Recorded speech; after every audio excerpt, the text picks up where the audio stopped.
예, 방금 소개받은 저는 제주화학연구센터에서 현재 열심히 연구하고 글 쓰고 또 말하고 있는 이정원이라고 합니다. 저는 이제 제가 언론학하고 사회학을 공부를 했는데요. 그 중에서 영화를 제가 좀 많이 공부를 했습니다. 그 관련된 일도 좀 하고요. 그래서 오늘은 그 많은 미디어 매체 장르 중에서 영화로 제주도와 제주 4.3을 보는 그런 강의를 해보려고 합니다. 여러분들 뭐 영화를 좋아하시고 많이 보실 텐데 4.3 영화 하면 조금 생소한 느낌이 있죠. 혹시 4.3 영화에서 좀 많이 여러분들이 기억에 있는 혹시 이름이 있습니까? 그쵸? 예. 혹시 짓을 말고 다른 영화를 본 적이 있다. 혹시 오신 분 있으실까요? 영화. 순이삼촌 오페라니까 영화가 아니니까. 탐라의 봄. 네? 유튜브로요. 네. 또 혹시? 옛날에 레드헌터. 레드헌트. 예. 또 혹시 있으십니까? 그래서 아마 여러분들이 4.3은 뭐 아시는 것처럼 전국적으로 굉장히 많이 알려진 역사가 됐는데 왜 영화나 드라마로 잘 나오지가 않는 걸까? 뭐 뒤에 얘기를 하겠지만 우리가 만약에 5.18을 떠올려 보면 5.18 관련된 드라마나 영화는 많이 아실 겁니다. 모래시계가 대표적이고요. 드라마로는. 그리고 뭐 5월의 청춘이라고 하는 그 고민시 씨가 나왔던. 참고로 그 5월의 청춘 썼던 작가도 제주 출신이라고 해요. 그리고 뭐 영화로 가면 택시 운전사, 뭐 화려한 육아 이런 영화들이 계속 나오는데 왜 4.3은 드라마나 영화가 안 나올까? 이렇게 많은 사람들이 알고 있는데. 그죠? 그 내용에 대해서도 오늘 얘기를 해보도록 하겠습니다. 여러분 잘 아시는 여명의 눈동자. 아시죠? 드라마. 네, 아마 보신 분들 아실 거예요. MBC의 여명의 눈동자. 보고, 그리고 무명천 할머니라는 다큐멘터리가 있어요. 99년작. 보고, 아까도 이제 말씀하신 조성봉 감독의 레드헌트를 보고요. 그리고 또 제일 잘 아시는 지슬에 대해서 오늘 좀 자세하게 이야기를 나누는 시간을 갖도록 하겠습니다. 영화를 보기에 앞서서 어느 정도 우리가 4.3 영화란 무엇인가에 대해서 개념 정리를 하고 넘어가야 될 것 같아요. 자, 그러면 여러분이 만약에 4.3을 막 공부하다가 너무 4.3을 많이 알리고 싶은 마음에 여러분도 카메라를 들고 영화를 찍고 싶다는 욕망이 들었어요. 예. 나도 뭔가 4.3 다큐멘터리를 찍고 싶어 생각이 들었단 말이죠. 자, 그러면 뭐부터 시작을 해야 될까? 예. 우리가 보통 이걸 영화 만드는 작업을 요리를 만든다고 가정했을 때 요리는 기본적으로 재료가 필요하지 않습니까? 그렇죠? 자, 4.3 영화의 재료는 뭐가 될까요? 여러분들이 만약에 4.3 영화 만들고 싶다. 나도 온멸 감독처럼 이제 재료를 구해야 되는데 4.3 영화의 재료는 뭐가 될까요? 트라우마. 그래서 쓸게요. 과거에 얻은 피해, 상처, 억압적 기억. 그쵸? 예. 하지만 쉽게 드러낼 수 없는. 예. 이거 우리가 트라우마라고 얘기를 하는데 4.3 영화제는 기본적으로 트라우마를 바탕으로 합니다. 트라우마를 바탕으로 해요. 자, 그래서 사실은 여기서부터 걸림돌이 돼요. 내가 카메라를 들고 4.3 영화를 만들고 싶다. 재료를 구해야지. 트라우마를 구해야 되는데 어디 가서 구할 거예요, 트라우마를? 유족들을 만나야 될 거 아니겠습니까? 유족들이나 피해자를 만나서 트라우마를 소위 채취를 해야 되는데 쉽게 허락을 하시겠어요? 안 하시죠. 만약에 그게 예를 들어서 내 가족의 일이다. 우리 할머니나 할아버지 혹은 친척 어르신이 극심한 4.3 트라우마가 있는데 이걸 갖고 영화를 만들어 보고 싶다 했을 때 아무리 가족이라도 접근이 쉬울 것인가? 쉽지가 않죠. 그쵸? 혹은 가족 입장에서는 트라우마를 카메라로 찍어서 사람들에게 보여주는 것을 굉장히 불경스럽게 생각할 수도 있습니다. 그렇지 않겠습니까? 이거는 예의에 어긋나지 않아. 이건 상처를 더 해주는 일이지. 라고 해서 사실은 영화가 잘 안 나오는 거예요. 그리고 가면 갈수록 트라우마를 갖고 계시는 많은 1세대 유족분들, 생존 피해자분들이 고령화가 되고 있기 때문에 더더욱 트라우마를 수집하기가 어려워요. 예. 자, 근데 어떻게든 노력해가지고 4.3 트라우마를 수집했다 이거예요. 수집했어요. 자, 그러면 우리가 이렇게 생각해 보죠. 트라우마는 기본적으로 형태가 있습니까? 말은 형태가 없죠. 예. 나가이 48년도에 7월에 어디 끌려가니 막 매 맞고 죽을 뻔했저게. 우리 아이는 축창 맞고 총 맞고 죽었죠. 라고 그 얘기를 여러분들이 카메라를 켜놓고 듣고 있는데 그 트라우마를 특정 모양으로 정리할 수가 없지 않습니까? 말은 무정형이니까요. 그럼 만약에 예를 들어서 그 증언의 모양이 이렇다고 해보죠, 그냥. 아무 형태 없는 무정형. 이게 트라우마예요, 트라우마. 이게 트라우마인데 이것을 영화라는 스크린 안에 담으려면 스크린이 무슨 모양이에요? 사각형이지 않습니까? 사각형의 카메라로 사각형의 화면이라는 틀에 트라우마를 집어넣어야 되는 거예요. 자, 그럼 여기 사각형을 그려보죠. 이렇게 되지 않습니까? 그죠? 형태 없는 트라우마를 사각형으로 만들려고 할 때 이렇게 잘려나간 부분도 있고, 그쵸? 억지로 구겨놓는 것도 있죠. 그죠? 이렇게 해서 어떻게든 사각형 만들어낸답니다. 이게 다 똑같은 원리예요. 영화도 그렇고, 신문도 사각형이죠. TV 뉴스도 사각형이죠. 유튜브도 사각형이고, SNS도 사각형이에요. 스마트폰도 사각형이고, 보이지 않는 말의 증언을 사각형에 억지로 구기거나 자르는 과정이 4.3 영화 제작 과정인데, 자, 그러면 문제가 여기서 잘려나간 게 있죠. 이 조각들. 그쵸? 사각형으로 담으려다가 못 담고 잘라버리는 게 있죠. 편집이나 보정 과정을 거치는데, 그래서 많은 사람들이 영화를 볼 때 사각형 안에 들어가 있는 트라우마를 생각하는데 사실은 질문을 다르게 던져야 되는 겁니다. 어떻게 해요? 4.3 영화는 무엇을 보는가?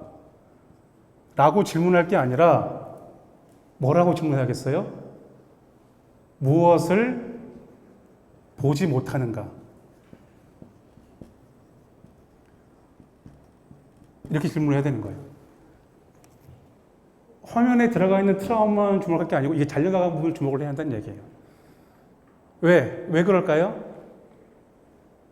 왜 우리가 보지 못하는 거에 주목을 해야 되느냐? 왜? 사각형 안에 틀에 트라우마를 집어넣는 사람은 감독이거든요. 감독의 시각으로 이걸 집어넣는 거거든요.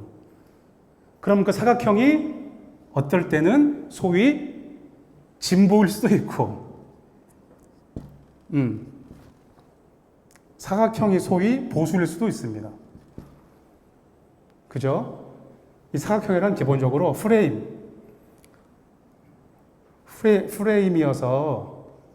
프레임이어서 사고의 틀이거든요. 인식의 틀. 나는 4.3 트라우마를 들었는데 진보적으로 보니까 이러한 틀에 담았다. 나는 트라우마를 들었는데 보수적 입장이어서 이런 틀에 담아놨다. 이렇게 되는 거예요. 자, 그러면 우리는 아까 말씀드린 것처럼 무엇을 보는가에 집중을 하다 보니까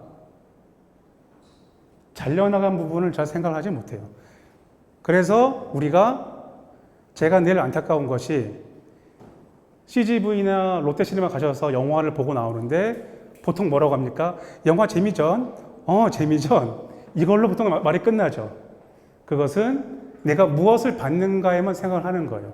하지만 4.3 영화, 우리가 영화라는 매체를 조금 더 내가 성장하고 싶고, 공부를 더 하고 싶고, 사유의 폭을 넓히고 싶다면 뭐라고 질문해야 되는가? 나는 저 영화에서 뭘 보지 못했지라고 물어봐야 되는 거예요. 그러면 새로운 게 보여요. 그래서 여기 뭐 보신 것처럼 4.3 영화는 4.3 트라우마를 소재로 하는데요. 눈에 보이지 않는 기억을 눈으로 보이는 삶으로 재현하는 과정이라고 말할 수 있는데 4.3 당시에 큰 상처를 입으신 생존 희생자 유족분들이 어디 가서 말은 못하고 자기 기억에만 있는 것은 사실은 사적 기억이죠. 나한테만 머물고 있는, 내 머릿속에만 있고 내 의식 속에만 있는 오직 나만이 갖고 있는 개인 기억, 사적 기억이 있습니다. 근데 민주화 물결이 일어나면서 여기저기서 막 민주화 요구가 일어나면서 4.3도 서서히 하나씩 이제 금기가 풀리기 시작하면서 사람들이 내가 갖고 있던 사적 기억을 서서히 말하기 시작하는 거예요. 밖으로. 그러니까 MBC나 뭐 제1일보 기자가 가서 아이고 그때 무슨 20대가 물어보면 조금씩 얘기를 합니다. 언론사에서 유족분들 말씀을 들어가지고 기사화해서 기사로 나왔을 때 그러면 4.3을 몰랐던 우리 같은 사람들이 딱 신문이나 방송 뉴스를 보면 야 이런 일이 있었구나 48년도에 놀라지 않습니까? 이게 사회적으로 공유할 수 있는 사회적 기억이 되는 거예요. 자, 그런데 문제는 사적 기억이든 사회적 기억이든 사실은 그 기억이 눈에 보이진 않아요. 아까 말씀드린 것처럼 사적 기억은 나만 갖고 있으니까 이것을 그림으로 그릴 수 없지 않습니까? 사회적 기억으로 변환될 때, 언론 보도가 됐을 때도 이거는 지면에 활자로 찍혀 있거나 영상으로 화면만 찍혔을 뿐이지 그 할머니가 나이 48년도 4월 달에 막 힘들어 그 얘기를 재현을 하지는 못한단 말입니다. 왜? 그림으로 보여줄 수는 없어요. 그냥 기록으로 남는 거지.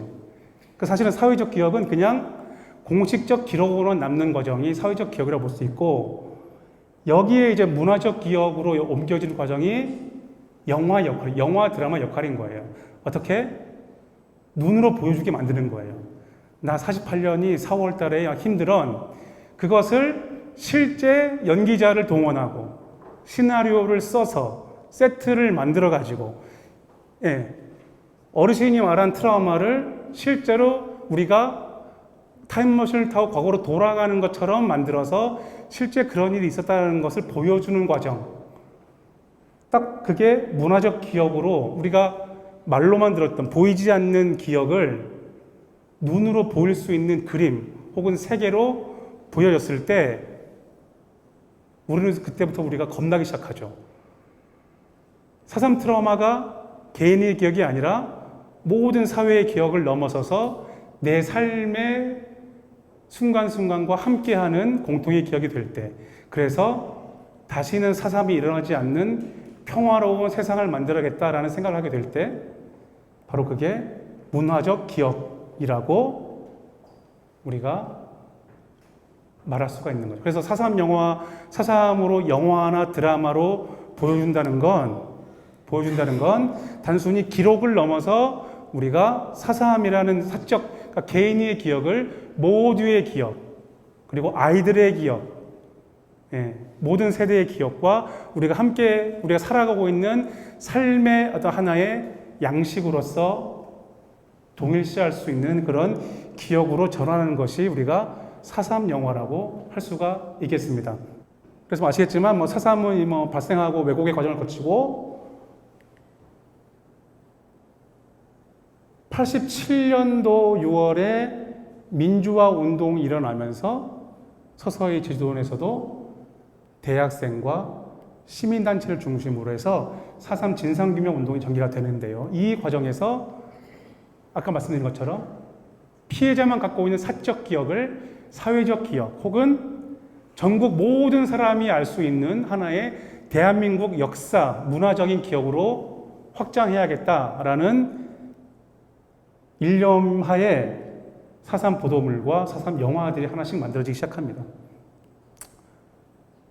그래서 기본적으로 4.3에 대한 예술적 성취는 소설 수리삼촌이 있었고요. 그 이후에 영화, 드라마, 뉴스로 확장이 되면서 이제 영상 매체를 타고 전국으로 이제 알려지는 계기가 만들어지는데, 결정적으로 굉장히 이 4.3의 전국화, 4.3을 전국으로 알린 계기가 된 드라마가 여기 나오는 여명의 눈동자라는 드라마거든요. 보신 분들 아시겠지만, 여명의 눈동자는 기본적으로 작가가 송진아 작가입니다. 제주 출신이에요. 세화중, 세화고를 나온, 소위 이제 레전드에 이제 올라 있는 그런 작가라 할 수 있겠는데요. 그러니까 송진아 작가가 알고 있는 4.3의 내용이 여명의 눈동자에 담기고, 이게 MBC라는 레거시 미디어, 중앙 매체로 알려지기 시작하면서, 그러니까 이런 일이 있었어? 한국 사회에? 서울 사람들이, 제도 아무런 상관이 없는 육지 사람들이, 제도에 이런 일이 있었어? 정말? 이렇게 된단 말이에요.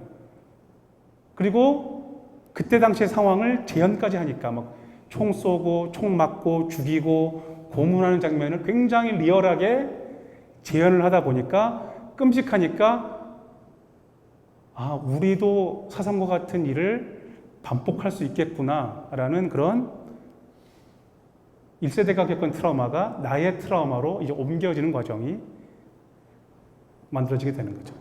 그래서 이 드라마가 사실은 굉장히 4.3을 그린 거에 대한 나름대로의 그러니까 MBC가 쉽지 않은 선택을 한 거고, 굉장히 큰 결단을 내린 것과 함께 또 하나의 이 드라마가 갖고 있는, 그러니까 지금에 와서, 그러니까 제주 관점에서 봤을 때 또 하나의 고마움은 뭐냐면, 우리가 돌아갈 수 없는 시대를 담아낸 영상인 거거든요.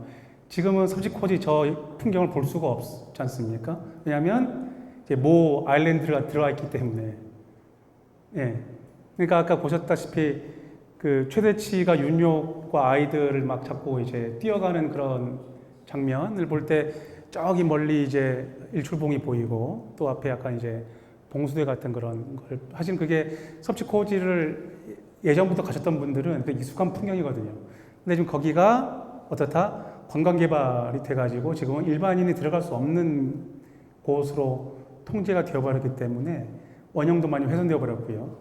예, 그래서 사실은 우리가 과거의 다큐멘터리나 과거 영상을 보면서 우리가 제주를 공부한다는 건 뭐냐면, 아, 과거에 이런 풍경이 있었지, 이런 지형이 있었지. 그러니까 지금 우리가 돌아갈 수 없는데, 돌아갈 수 없는 시대를 기록한 장면이 있기 때문에 우리가 과거의 제주를 다시 한번 체험하고 배울 수가 있다는 겁니다. 그리고 보신 것처럼 아주 생명력 넘치는 그런 파란 바닷가, 예, 높은 파도, 그리고 옛날 어선들, 옛날 가롯, 또 아이들이 하는 제주어. 그러니까 제주도 과거의 문화 자원들을 다 드라마 안에 집약시켜 놓았기 때문에 굉장히 훌륭한 사실 공부 자료가 되는 거예요. 연구 자료가 되는 거예요. 단순한 대중을 겨냥한 드라마가 아니고요. 제주학을 배울 수 있는, 제주학을 연구할 수 있는 굉장히 소중한 하나의 연구 자원으로서 이 드라마가 기능을 하고 있는 거죠. 그리고 여명윤동자는 참고로 굉장히 4.3을 균형적으로 잘 그렸다라는 평가를 받아요. 진보와 보수, 소위 이제 이념에 치우치지 않고, 그건 이제 윤욕이라는 최세라 씨가 연기한 윤욕이라는 이제 인물이 있기 때문에 가능한 거죠. 예. 좌익으로 가버린 최대치 남편, 그렇죠? 그리고 우익을 대변하는 장하림이라는 소위 이제 연인 관계 사이에서 이제 계속 왔다 갔다 하는, 갈팡질팡하면서도 나름대로 중심을 잡는 그 캐릭터가 어떻게 보면 당시 해방 이후 혼란스러웠던 그런 시대를 살았던 이념 대립, 이데올로기 혼란의 전국으로 살아갔던 저 평범한 사람들의 삶을 사실은 윤욕이라는 캐릭터가 대변하고 있어서, 이거를 보면 누구라도 4.3의 전개 과정이라든지 당시 피해 상황들을 누구나 부담 없이 이제 우리가 익힐 수 있는, 함양할 수 있는 그런 아주 굉장히 괜찮은 자료입니다. 예. 그러니까 다는 안 보여드렸지만 이거는 이제 사삼 부분만 따로 한 두 화, 한화 두 화 정도가 따로 만들어져 있어가지고 아마 그것만 쭉 아이들과 보여주면서 얘기를 해도 충분한 아주 좋은 사삼 자료가 돼요. 예. 그리고 결정적으로 아까 보신 것처럼 아이들이 아무 이유 없이 죽어나간다라는 설정도 사실은 굉장히 큰 울림과, 그러니까 아까 말씀드렸던 굉장히 충격적인 문화적 기억으로 오는 거죠. 아이들도 죽었어? 이렇게 되는 거죠. 그전에는 그냥 신문 기사로만 봤던 사삼이 아이들이 저렇게 아무 이유 없이 어른들에 의해서 죽어나가는 걸 보면서 아이를 키우는 나도 같이 감정이입이 되는 거죠. 내 삶과 동일시가 되는 거죠. 그래서 내 삶과 함께하는 문화적 기억으로 확 전환이 되는 거죠. 그러니까 사삼이 하나의 그림처럼 진짜 있었던 일로 다가오게 되는 거죠. 그리고 자칫 그런 일이 또 반복될 수 있다라는 두려움으로 다가오는 거고요. 그렇게 되는 겁니다. 자, 그런데 우리가 드라마만 있는 게 아니고 제주도에서는 제주 MBC에서 89년도에 일요 리포트, 현대사의 큰 상처라는 특집이 가장 먼저 만들어진 사삼 관련 영상물입니다. 그러니까 87년도 이후에요. 그러니까 금기에 묶였던 사삼이 언론사를 통해서, 그러니까 지역 언론사를 통해서 서서히 풀리기 시작하는 거죠. 그러면서 KBS도 만들게 되고, 그러면서 연명운동자가 나오고, 그리고 이제 독립영화 진영을 중심으로 해서 하나씩 이제 영상이 만들어지고, 이제 중앙 MBC에서 이제는 말할 수 있다. 사삼까지 다루게 되면서 전국적으로 사삼이 확산하게 되는 그런 계기가 만들어집니다. 근데 아직까지 우리가 사삼 영화 하면 가장 많이 차지하고 있는 장르의 비중이 다큐멘터리인데요. 아마 여기도 다큐멘터리를 찍고 싶다라는 생각을 가지신 분들이 많을 텐데, 기본적으로 다큐멘터리가 크게 오해하는 건 다큐멘터리는 있는 현실을 그대로 보여주는 게 아니에요. 어찌 보면 현실을 재구성하는 장르라고 할 수가 있겠죠. 그래서 다큐멘터리는 있는 그대로를 보여주고자 하는 이제 의도와 더불어서 특정한 현실을 보여주면서 감독이 말하고 싶은 메시지를 집어넣게 되죠. 의도성을 갖고요. 그러면서 나의 메시지가 상대방으로 하여금 이러이러한 삶의 의미로 다가갔으면 좋겠다. 내가 만든 사는 다큐멘터리가 보는 시청자들로 하여금 어떻게 평화, 인권이라는 메시지로 갔으면 좋겠다. 혹은 반대경우로 4.3 공산 폭동이야 라는 메시지로 갔으면 좋겠다. 혹은 또 반대로는 다른 극에서는 4.3 항쟁으로 보였으면 좋겠다라는 그런 의도를 갖고 메시지를 집어넣고 의미를 계속 이제 전달하면서 문화적 기억을 계속 만들어내려고 하는데, 그 과정에서 중요한 것, 결국 다큐멘터리에서는 객관적 증거가 있느냐라는 게 이제 중요하거든요. 그러니까 증거가 있어야 된다는 얘기예요. 왜냐하면 자기가 주장을 하고 메시지를 던지고 상대방에게 어떠한 의미를 전달하려고 하면 반드시 증거가 따라와야죠. 그 증거라는 것이 뭐겠습니까? 가장 중요한 게 4.3 트라우마인 거죠. 예. 4.3을 직접적으로 겪은 사람들이 겪었던 그 기억들을 얼마나 수집을 하느냐. 자, 그러니까 만약에 내가 보수적 입장에서 4.3은 공산 폭동이야 라는 다큐멘터리를 만들고 싶다. 그러면 증거를 누굴 걸 제시하겠어요? 경찰이나 당시 서북청년단, 군인들의 이제 트라우마를 바탕으로 영화를, 다큐멘터리를 만들겠죠. 반대로 4.3은 항쟁이야 라는 메시지와 의미를 알려주고 싶다고 하면 그 반대 경우, 그렇죠? 처절하게 피해를 입은 4.3 이제 유족들이나 생존 피해자들의 증언을 담아내겠죠.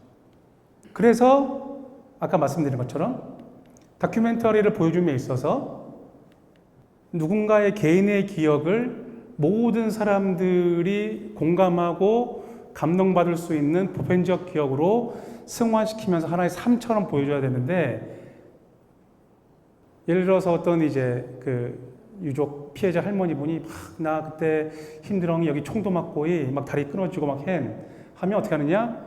보여줍서라고 하죠. 예, 그러면 증언하면서 어떻게 됩니까? 이제 옷을 걷어주죠.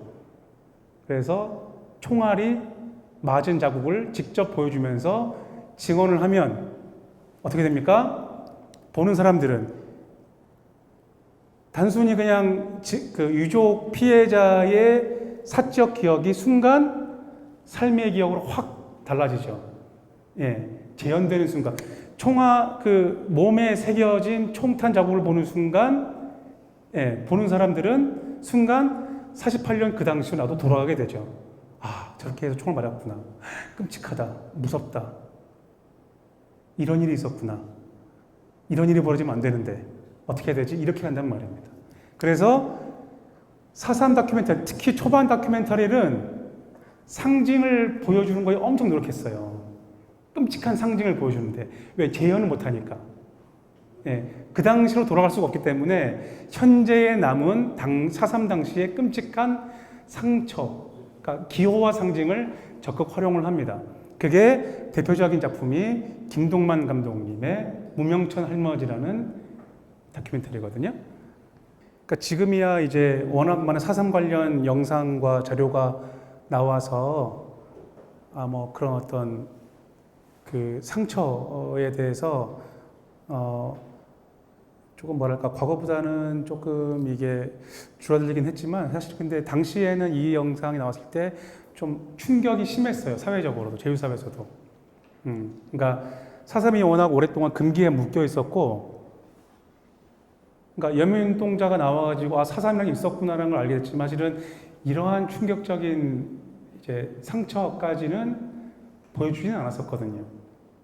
어찌 보면 첫 시도가 된 건데, 그러니까 99년도가 돼서야 무명천을 두른 진아영 할머니의 끔찍한 상처가 카메라를 통해서 비춰주는 거. 그러니까 무명천 할머니가 딱 영화가 나왔을 때 사실은 충격이 워낙 크다 보니까 이게 아까 말씀드린 것처럼 진아영 할머니의 개인적 기억이 문화적 기억으로 확 전환이 되다 보니까 무명천 할머니가 4.3 진상규명 운동의 하나의 상징처럼 여겨지게 됐습니다. 그래서 지금도 진아영 할머니 추모 사업회가 만들어져 가지고 이제 기일이 되면 해마다 그 집에 가서 이제 추모의 행사를 추모례를 하기도 하고요. 지금도 진아영 할머니는 하나 이제 4.3 그 역사 유적으로서도 많이 이제 그런 보존이 되고 있는 그런 상황입니다. 그러니까 그런 거죠. 그러니까 그래서 다큐멘터리는 그 기호를 보여주는 것, 상징을 정말 잘 활용을 해야 돼요. 아까 말씀드린 것처럼 왜 단순히 개인적 기억, 사회적 기억에 머물지 않고 이것을 어떻게 하면 모든 사람들이 공감하고 같이 슬퍼하고 같이 성찰할 문화적 기억으로 전환할 수 있을까? 이 고민을 계속 해야 되거든요. 그래서 무명천 할머니는 그 문화적 기억을 전환하는데 꽤나 성공했던 작품 중에 하나였다. 그리고 기본적으로 4.3은 잘 아시는 것처럼 87년도 이전까지만 해도 공산 폭동론이었습니다. 군사독재 정부에서 4.3을 이제 공산 폭동으로 왜곡을 하고 딱 가둬두면서 금기시 하면서 이제 그 밖으로 꺼내지지 않도록 봉쇄했죠. 하지만 87년도 이후로 서서히 아까 말씀드린 영화나 드라마로 4.3이 그리고 소설로 알려지다 보니까 이제 공산폭동론과 대항하려고 하는 담론이 필요한 거예요. 그게 바로 민중항쟁론 혹은 양민학살론.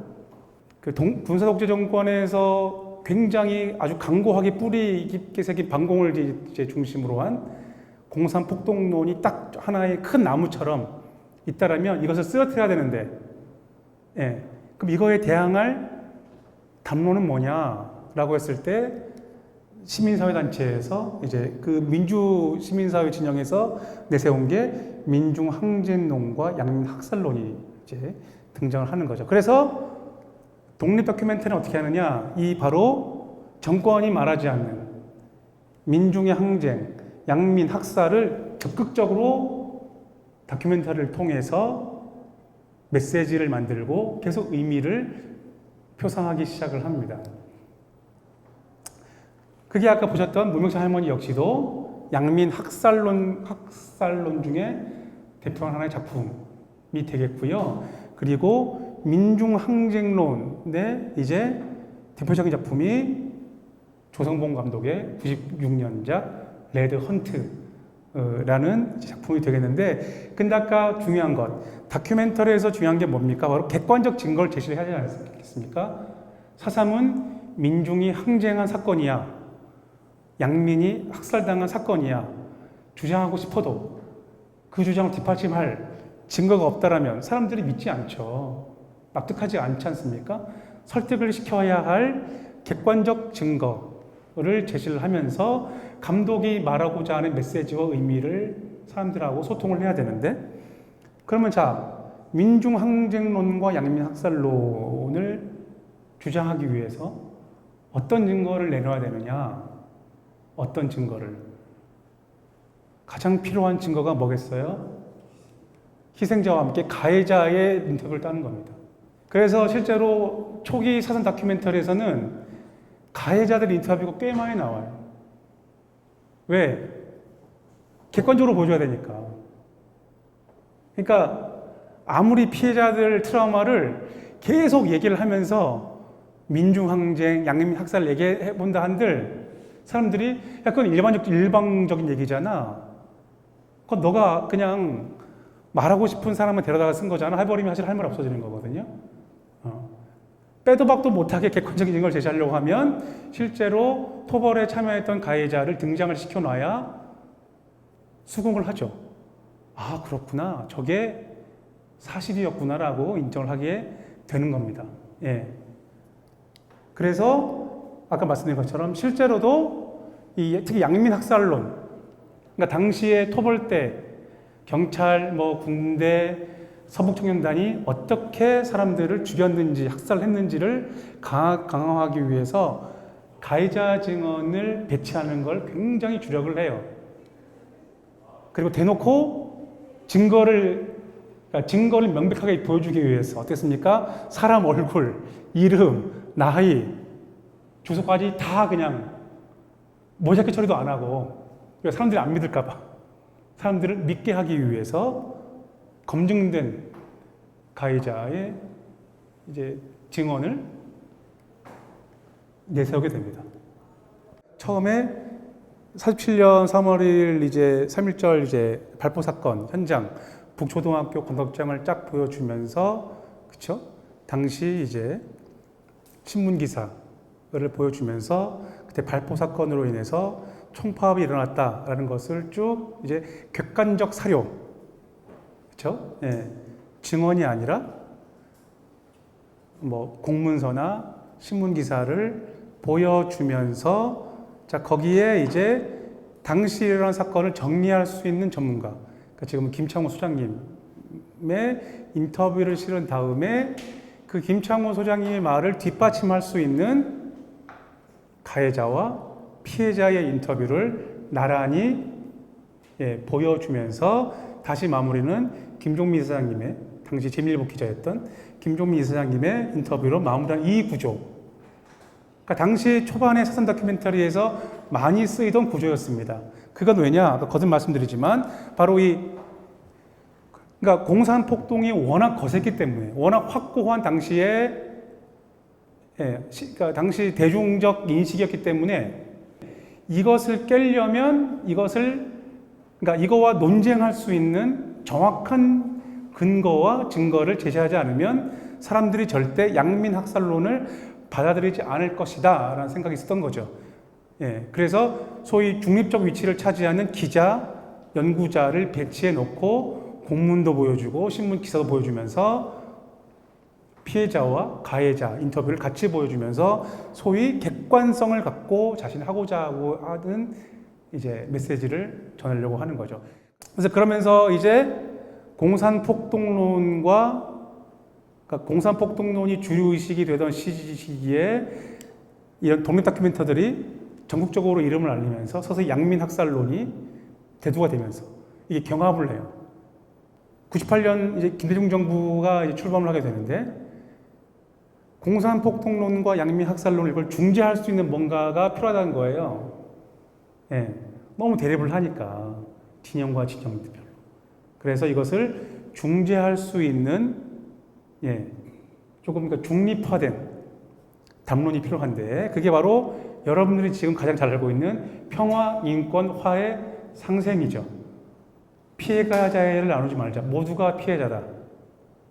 사실은 서청이든 경찰이든 토벌대도 사실 당시 이승만 정권, 당시 미군정 시대의 피해자였다라고 이제 해석을 하면서 평화와 인권, 화해의 시대에서 함께 나아가자 이렇게 이제 되면서 사삼 징상보고서 특별법 이제 이후에 평화, 인권, 화해, 상생의 메시지가 지금까지 쭉 이어지고 있는 거예요. 지금까지도. 그게 지금의 흐름입니다. 자, 그런 과정에서 4.3 영화도 변화를 겪게 되는데요. 이제 다큐멘터리가 아니라 극 영화가 등장을 하게 되는 거죠. 바로 2000년대 이후. 그냥 큰 성취죠. 2013년도 영화 오멜 감독의 지슬이 아시는 것처럼 썬댄스 영화제라는 미국에서 열리는 전 세계 모든 독립 영화들이 출품하고 싶어하고 거기서 상영하고 싶어하고 상 받고 싶어하는 그러니까 전 세계 모든 독립 영화 중에서는 독립 영화제에서는 최고의 권위를 갖고 있는 그러니까 소위 독립 영화 쪽에서는 칸 영화제 수준. 그래서 독립 영화 감독들은 무조건 썬댄스에는 가고 싶어 하는데 지슬이 출품만 된 게 아니라 심사위원 대상, 최고상까지 수상을 하니까 이건 사실은 어마어마한 예술적 성취인 거죠. 평화, 화해, 인권, 상생의 메시지가 이제는 하나의 주류의식이 된 2000년대 이후에 만들어진 영화니까 오멜 감독은 어떻게 만들어야 될까? 이 영화를 문명재 할머니처럼 만들어야 될까? 레드 헌트처럼 만들어야 될까? 고민을 했겠죠. 자, 그래서 어떻게 하느냐?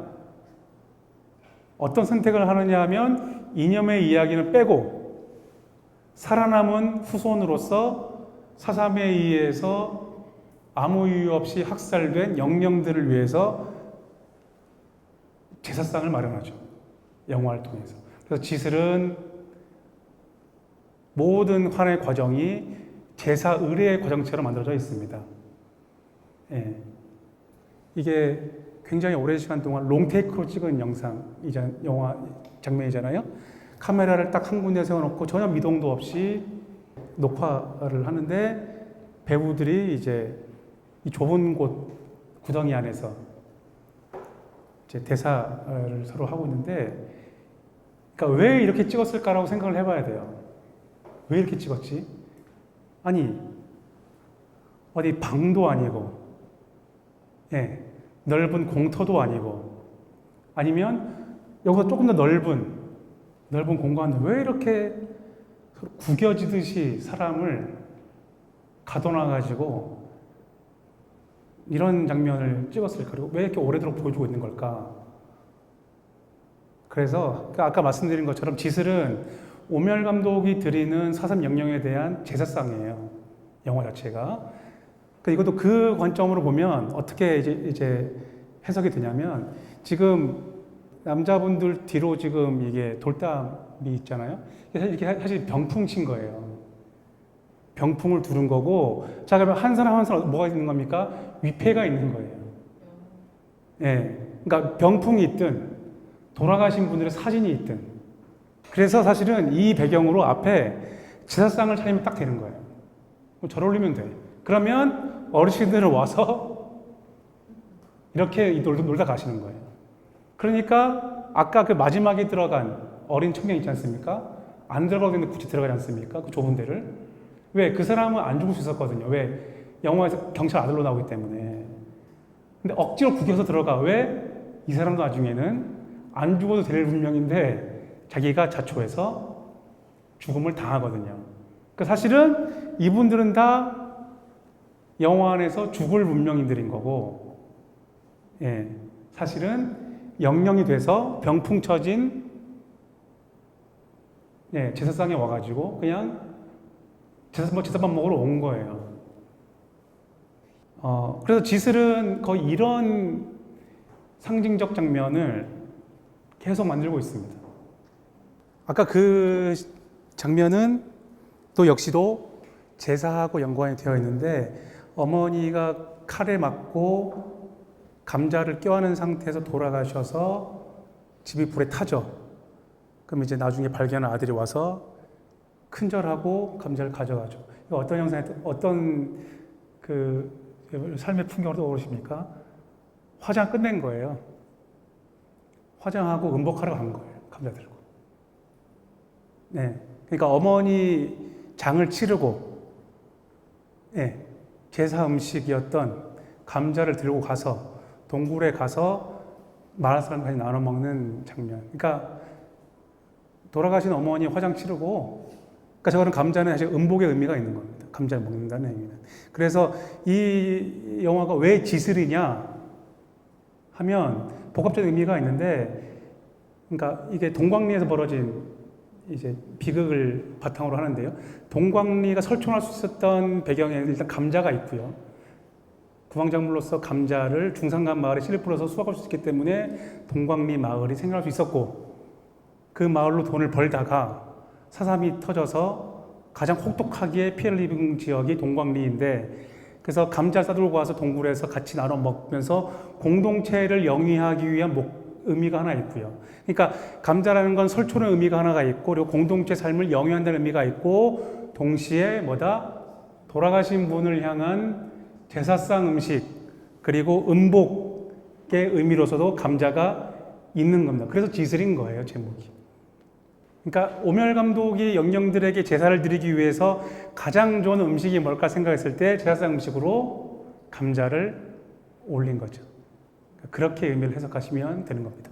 성취로서 지슬이 지금까지 대표 사삼 영화로 내려오고 있는데 왜 그 이후에 사삼 영화가 안 나오느냐?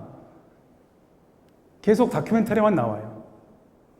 그리고 아까 말씀드린 것처럼 가해자는 없는 피해자 증언만 나오고, 그리고 갈수록 남성보다는 여성 희생자 중심 나오게 되고요. 그리고 집단보다는 좀 개인 단위, 그리고 우리 아이들에게 어떻게 이 사삼을 개선할 것이냐에 대한 고민들이 현재 작품들에 나와 있고, 그 과정에서 왜 5.18에 비해서 사삼 극영화는 안 나올까? 그러니까 극영화, 다큐멘터리 빼고 왜 극영화는 안 나올까? 일단은 영화로 만들기가 너무 시간이 길어요. 재현 시간이. 5.18은 해봐야 9일인데 4.3은 7년. 7년도 아니죠. 끝나고 진상규명 과정까지 하고, 역으로 봐서 47년 3.1절 그 이전 일제강점기까지 포함을 하면 4.3은 어마어마한. 그래서 사실은 영화보다는 넷플릭스 대하 드라마로 만들어야 할 서사를 갖고 있다. 그래서 사실은 영화 한 편으로 만들기가 쉽지가 않다라는 겁니다. 그리고 너무 지역이 넓어요. 5.18은 그나마 옛날 전남도청사, 예, 지금 그 충장 금남로에 있는 그곳을 중심으로 해서 그리면 되는데 4.3은 제도 전역을 다 그려야 되고, 심지어 일본도 가서 그려야 되는 거죠. 그렇죠? 그리고 한국전쟁 당시에 연재자 피해를 안 입으려고 해병대로 가셨던 분들까지 포함하면 인천까지도 가야 되는 거예요. 그러니까 너무 지역이 넓어요. 그러니까 이제 너무 예산이 많이 들어간다라는 것. 그리고 결정적으로 5.18이 가장 영화하기 좋은 게 뭐냐면 선악이 분명합니다. 착한 사람과 악당이 분명해요. 5.18은 스토리가 단순하거든요. 신군부라는 악당이 선한 광주 시민들을 학살하는 내용이거든요. 근데 4.3은 선악을 가리기가 쉽지가 않아요. 어느 게 착한 사람이고 어느 게 나쁜 사람이고를 가리기가 쉽지가 않습니다. 네, 그래서 아직까지 확고한 이름이 없는 미완성된 정체성을 가진 사건이기 때문에 사실 영화하기가 부담스럽죠. 예. 그리고 당시 너무 지금 70년 이제 80년 가까이 돼가는 이제 사건이기 때문에 48년 당시의 문화 재현은 쉽지가 않죠. 특히 제주어 같은 경우에는 제주어를 써야 되느냐 말아야 되느냐, 예, 가롯을 입혀야 되느냐 말아야 되느냐. 왜냐하면 지금 MZ 세대라고는 너무 이제는 거리가 나버린 그런 시대의 문화이기 때문에요. 사실은 지금 세대하고 어떻게 하면 소통을 할 것인가 이 고민이 굉장히 많죠. 그런 부분에서 영어하기가 쉽지 않은 주제다. 이런 말씀을 드리겠습니다. 어쨌든 오늘 긴 시간 강의 감사드려서 감사드립니다. 이렇게 마치겠습니다. 감사합니다. 수고하셨습니다. 네.